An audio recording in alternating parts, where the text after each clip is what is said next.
Hello dear students, sure career അപ്ഡേറ്റ്സിൻ്റെ മറ്റൊരു വീഡിയോയിലേക്ക് എല്ലാവർക്കും സ്വാഗതം. ഇന്ന് നമ്മൾ ചെയ്യാൻ പോകുന്ന ക്ലാസ് പാലിനെ കുറിച്ചിട്ട്, ബേസിക്സ് ഓഫ് മിൽക്കാണ്. പാലിനെ കുറിച്ചിട്ടുള്ള അടിസ്ഥാനപരമായിട്ടുള്ള പാലിലെ കണ്ടൻസ്, അങ്ങനത്തെ കാര്യങ്ങളൊക്കെയാണ് ചെയ്യാൻ പോകുന്നത്. നമ്മൾ എപ്പോഴും ഒരു എക്സാമിന് പഠിക്കുമ്പം അതിൻ്റെ ബേസ് ലെവൽ മുതൽ പഠിക്കണം. അപ്പം മിൽമയുടെ എക്സാമാണ് അത്. അവരുടെ പ്രൊഡക്റ്റ് തന്നെ മെയിനായിട്ട് മിൽക്കാണ്. അപ്പം പാലിനെ കുറിച്ചിട്ടുള്ള ബേസിക്സ് ആയിട്ടുള്ള കാര്യങ്ങളാണ് ഇന്ന് ഡിസ്കസ് ചെയ്യുന്നത്. ക്ലാസ് കണ്ടിന്യൂസ് ആയിട്ട് ഇടണം എന്ന് വിചാരിച്ചതാണ്. അതിൻ്റെ ഇടയിൽ കുറച്ചൊരു ഗ്യാപ്പ് വന്നുപോയി. അപ്പം ഇനി മുതൽ ഡെയിലി ക്ലാസ് അപ്ഡേറ്റ് ചെയ്യാൻ വേണ്ടിയിട്ട് ശ്രമിക്കാം. പിന്നെ വേറെ എന്തെങ്കിലും നിങ്ങൾക്ക് ഡൗട്ടൊക്കെ ഉണ്ടെങ്കിൽ കമൻറ്റായി ചോദിക്കാം. നിങ്ങൾക്ക് ഏതെങ്കിലും ഒരു സബ്ജക്റ്റിനെ കുറിച്ചിട്ട് സ്പെസിഫിക് ആയിട്ട് ക്ലാസ് വേണമെന്നുണ്ടെങ്കിൽ അതും കമൻറ്റായി പറഞ്ഞിട്ടുണ്ടെങ്കിൽ അതും നമുക്ക് ക്ലാസ്സായിട്ട് ചെയ്യാം. മാക്സിമം നിങ്ങളുടെ എല്ലാ കമൻസിനും റിപ്ലൈ തരാനും നിങ്ങളുടെ ഡൗട്ടുകൾ ക്ലിയർ ചെയ്യാനും ശ്രമിക്കാറുണ്ട്. ഇനിയും അങ്ങനെ തന്നെയായിരിക്കും. അപ്പം പെട്ടെന്ന് തന്നെ നമുക്ക് ക്ലാസ്സിലേക്ക് കിടക്കാം. വാട്ട് ഈസ് മിൽക്ക് എന്നുള്ള ഈ ക്ലാസ്സിലേക്ക് കിടക്കാം. എല്ലാവരും ശ്രദ്ധിച്ച് പഠിക്കുക. പാൽ എന്നത് എന്താണ്? പാൽ എന്ന് പറഞ്ഞിട്ടുണ്ടെങ്കിൽ എന്താണ്? പാൽ ഒരു പ്രകൃതിദത്ത സമ്പൂർണ്ണ ആഹാരമാണ്. അതായത് ഒരു കംപ്ലീറ്റ് ഫുഡാണ് പാൽ എന്ന് പറഞ്ഞിട്ടുണ്ടെങ്കിൽ ഒരു പ്രകൃതിദത്ത സമ്പൂർണ്ണ ആഹാരമാണ്. ആവശ്യമായ പ്രോട്ടീൻ, കൊഴുപ്പ്, കാർബോഹൈഡ്രേറ്റ്, വിറ്റാമിൻസ്, മിനറൽസ് എന്നിവയൊക്കെ അടങ്ങിയിട്ടുണ്ട് ഈ പാലിൽ. അപ്പോൾ ഈ പ്രോട്ടീനെ കുറിച്ചും കാർബോഹൈഡ്രേറ്റ്സിനെ കുറിച്ചും കൊഴുപ്പിനെ കുറിച്ചുമൊക്കെ നമ്മളിതിൽ ഡീറ്റെയിൽഡായി പറയുന്നുണ്ട്. അപ്പം ഒരു പാലിൽ പ്രോട്ടീന്, കൊഴുപ്പ്, കാർബോഹൈഡ്രേറ്റ്സ്, വിറ്റാമിൻസ്, മിനറൽസ് ഇവയൊക്കെ അടങ്ങിയിട്ടുണ്ട്. പാലൊരു ഫാറ്റ് ഇൻ വാട്ടർ എമൽഷനാണ്. ഒരു വാട്ടർ എമൽഷൻ, ഒരു വാട്ടറി കണ്ടുള്ള ഫാറ്റാണ് പാലെന്ന് പറഞ്ഞിട്ടുണ്ടെങ്കിൽ. അതായത് കൊഴുപ്പ് വെള്ളത്തിൽ ചേർത്ത പോലുള്ള ഒരു എമൽഷൻ, ഒരു ഫാറ്റ് ഇൻ വാട്ടർ എമൽഷനാണ് പാലെന്ന് പറഞ്ഞിട്ടുണ്ടെങ്കിൽ. പാലിൻ്റെ പ്രധാന ഘടന, കോമ്പോസിഷൻ ഓഫ് മിൽക്ക് എന്ന് പറഞ്ഞിട്ടുണ്ടെങ്കിൽ പാലിൽ എന്തൊക്കെ അടങ്ങിയിട്ടുണ്ട് എന്നാണ് ഇതിൽ പറയുന്നത്.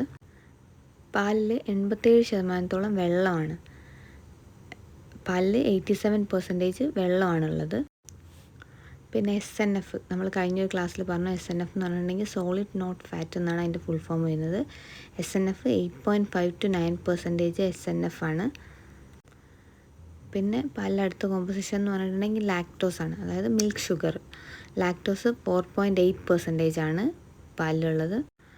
അപ്പോൾ മിൽക്ക് ഷുഗർ എന്ന് പറഞ്ഞിട്ടുണ്ടെങ്കിൽ ലാക്ടോസ് ആണ്, അത് 4.8% ആണുള്ളത്. പിന്നെ പ്രോട്ടീൻ 3.2%, 3.2%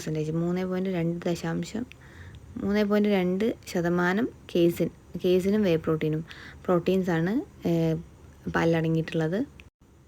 അടുത്തതായിട്ട് മിനറൽസ് ആൻഡ് വൈറ്റമിൻസ്. പാലിലെ മിനറൽസ് ആൻഡ് വൈറ്റമിൻസ് 3.5% മുതൽ 6% വരെ മിനറൽസ് ആൻഡ് വൈറ്റമിൻ ഫാറ്റാണ് ഇത് പാലിലടങ്ങിയിട്ടുള്ളത്. അപ്പോൾ എന്തൊക്കെയുള്ളത്? വെള്ളമുണ്ട്, ലാക്ടോസ് ഉണ്ട്, പ്രോട്ടീൻ ഉണ്ട്, മിനറൽസ് ആൻഡ് വൈറ്റമിൻസ് ഉണ്ട്. പാലിലെ പ്രോട്ടീൻ എന്ന് പറഞ്ഞിട്ടുണ്ടെങ്കിൽ നമ്മൾ പറഞ്ഞല്ലോ പാലിൽ പ്രോട്ടീൻ അടങ്ങിയിട്ടുണ്ട്. 2 തരം പ്രോട്ടീൻസാണ് പാലിലുള്ളത്. ഒന്ന് കേസിനാണ്, അത് എല്ലാവർക്കും കോമൺ ആയിട്ട് അറിയാവുന്നതാണെന്ന് ഞാൻ വിചാരിക്കുന്നു. കേസിനാണ് പാലിൽ അടങ്ങിയിട്ടുള്ള പ്രധാനപ്പെട്ട പ്രോട്ടീൻ. പിന്നെ വരുന്നത് വേ പ്രോട്ടീനാണ്. പാലിൽ 80% കേസിനും ബാക്കി 20% വേ പ്രോട്ടീനും വരുന്നത്. ഇപ്പോൾ പാല് ചൂടാക്കിയിട്ടൊക്കെ നമ്മൾ പനീറാക്കില്ല, ആ പനീറൊക്കെ ആക്കുന്ന ആ ഭാഗമാണ് കേസിൻ. ഈ പനീർ അല്ലെങ്കിൽ ചീസൊക്കെ എടുത്തിട്ട് ബാക്കി വരുന്ന പാലിൻ്റെ ഒരു വാട്ടറി കണ്ടൻ്റ് ഇല്ലേ, അതാണ് വേ പ്രോട്ടീൻ വരുന്നത്. അപ്പോൾ അതിൽ ചോദിക്കാൻ ചാൻസ് ഉള്ളൊരു ക്വസ്റ്റ്യൻ, പാലിലെ പ്രോട്ടീൻസ് ഏതൊക്കെയാണെന്ന് ചോദിച്ചിട്ടുണ്ടെങ്കിൽ കേസിനും വേ പ്രോട്ടീനുമാണ്. അതിൽ 80% കേസിനുമാണ്, 20% 80% കേസിനും 20% വേ പ്രോട്ടീനുമാണ് പാലിലടങ്ങിയിട്ടുള്ളത്. പാലിലെ കൊഴുപ്പ്, പിന്നെ അടുത്തതായിട്ട് പാലിലുള്ളത് പാലിലെ കൊഴുപ്പാണ്. പാലിലെ കൊഴുപ്പ് എപ്പോഴും നമുക്ക് എനർജി നൽകാൻ വേണ്ടിയിട്ട് സഹായിക്കുന്നുണ്ട്. പാലിൻ്റെ ഒരു ക്രീമി ടെക്സ്ചർ, ഒരു ക്രീമി സ്വഭാവം നിലനിർത്താൻ വേണ്ടിയിട്ട് പാലിലെ കൊഴുപ്പാണ് സഹായിക്കുന്നത്. പിന്നെ ബട്ടർ, ചീസ് എന്നിവയുടെ ഒക്കെ ഒരു പ്രധാന ഘടകം ഈ പാലിലെ കൊഴുപ്പാണ്. പിന്നെ പാലിലെ കാർബോഹൈഡ്രേറ്റ്, അതായത് ലാക്ടോസ്. പാലിലെ കാർബോഹൈഡ്രേറ്റ്സ് എന്ന് പറഞ്ഞിട്ടുണ്ടെങ്കിൽ ലാക്ടോസ് ആണ്. അത് നേരത്തെ പറഞ്ഞു, 4.8 to 5%, 4.8% മുതൽ 5% വരെ പാലിൽ കാർബോഹൈഡ്രേറ്റ്സ് ആണുള്ളത്, ലാക്ടോസ് ആണുള്ളത്. പാലിനൊരു സ്വീറ്റ് ടേസ്റ്റ് ഉണ്ടല്ലോ, ഒരു മധുരത്തിൻ്റെ ഒരു ടേസ്റ്റ് ഉണ്ടല്ലോ. പാലിനെ മധുരമുള്ളതാക്കുന്നത് ഈ ലാക്ടോസ് ഉള്ളതുകൊണ്ടാണ്. അടുത്തതായിട്ടുള്ളത് പാലിലുള്ള മിനറൽസും വൈറ്റമിൻസും ആണ്. മിനറൽസ് എന്ന് പറഞ്ഞിട്ടുണ്ടെങ്കിൽ പാലിലെ മെയിനായിട്ടുള്ള minerals calcium, phosphorus, potassium, sodium.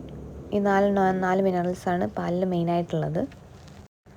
വൈറ്റമിൻസിൻ്റെ കാര്യം പറയുകയാണെങ്കിൽ പാലിലെ വൈറ്റമിൻസ് മെയിനായിട്ടുള്ളത് vitamin A, vitamin D, vitamin B12, അതായത് റൈബോഫ്ലേവിൻ, പിന്നെ വൈറ്റമിൻ B12, ഇതൊക്കെയാണ് പാലിൽ അടങ്ങിയിട്ടുള്ള വൈറ്റമിൻസ്. അപ്പോൾ ഒന്നുകൂടി റിവൈൻഡ് ചെയ്യുകയാണെങ്കിൽ പാലിൽ 87%, 87% വെള്ളമാണുള്ളത്. പിന്നെ SNFൻ്റെ പെർസെൻറ്റേജ് 8.5 മുതൽ 9% വരെയാണ് പാലിൽ. പിന്നെ ഉള്ളത് ലാക്ടോസ്, മിൽക്ക് ഷുഗർ, അത് 4.8%. പിന്നെ അടങ്ങിയിട്ടുള്ള പ്രോട്ടീനാണ് 2 തരമുള്ള പ്രോട്ടീനാണ്, കേസിനും വേ പ്രോട്ടീനും. പിന്നെ ഉള്ളത് മിനറൽസും വൈറ്റമിൻസുമാണ് പാലിൽ അടങ്ങിയിട്ടുള്ളത്. പാലിൻ്റെ തരങ്ങൾ, അതായത് ടൈപ്സ് ഓഫ് മിൽക്ക്, പാൽ എത്ര തരം ഉണ്ട് എന്നുള്ളത് പറഞ്ഞുതരാം. പാൽ മെയിനായിട്ട് നമുക്ക് 2 കാറ്റഗറൈസ് ചെയ്യാം. ഒന്ന് ബേസ്ഡ് ഓൺ ഫാറ്റിൻ്റെ പെർസെൻറ്റേജ്, പാലടങ്ങിയിട്ടുള്ള ഫാറ്റിൻ്റെ ശതമാനത്തിൻ്റെ ബേസിസിലും നമുക്ക് തരംതിരിക്കാം, അല്ലെങ്കിൽ അതിൻ്റെ പ്രോസസ്സിങ്ങിൻ്റെ ബേസിസിലും നമുക്ക് പാലിനെ തരംതിരിക്കാം.